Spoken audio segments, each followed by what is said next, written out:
President Carter's contribution to global public health is also being listed as one of his top accomplishments. He spoke to CBS News chief medical correspondent Dr. Jon LaPook back in 2007.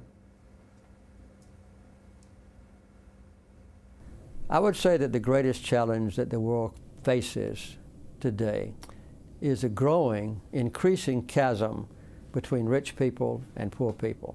And the more difference there is between us, the less attention we pay to them, the less communication we have with them, the less inclined we are to understand their problem or to recognize even that they exist, much less to help them overcome their plight. And Dr. Jon LaPook joins us now. When you hear that, that was 2007. How does that hit today in 2025? Of course, the wealth disparity, the difference between the rich and the poor has gotten a lot worse.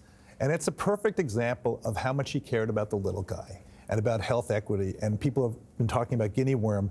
It's just a perfect example of how he was able to have all of his power, and instead of just using it for one self-aggrandizing way, he brought together public, government, private, drug companies to do what he wanted to do. And it was like there were 3.5 million cases of guinea worm, which is a devastating disease, in 1986.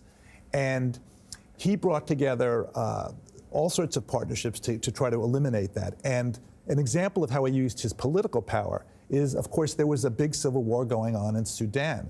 And he brokered a 6-month ceasefire in 1995 that allowed people to get in there and do the sanitation cleanup that was needed. And actually, at the same time, they also said, all right, we're going to give you some shots and some polio vaccinations.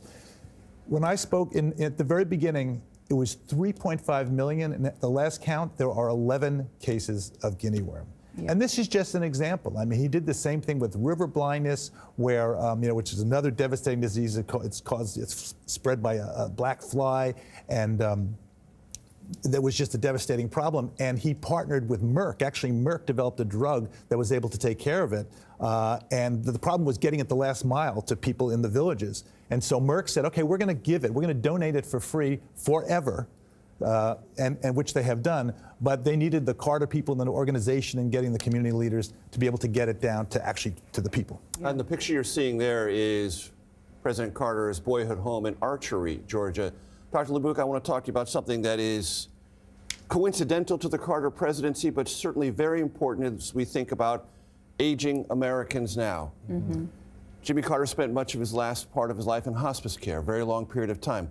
Hospice care was not widely known during his presidency, but the first national conventions around that were convened during the Carter presidency, and his administration recognized hospice as something the federal government might have to reimburse in the future. Some of the things that we now take for granted, those of us who've been through the process with aging parents, started during the Carter presidency.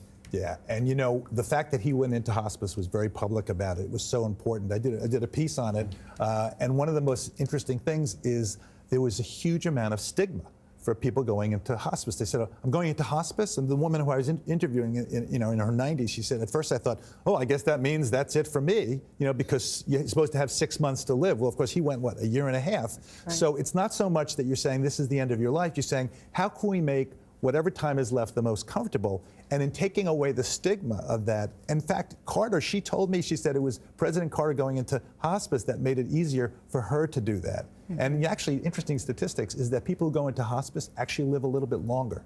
They tend to get better care, and it's all about the social environment. People, when they're isolated, they're alone and they're in their homes. That's a huge risk factor for dementia, social isolation. We saw it during the pandemic.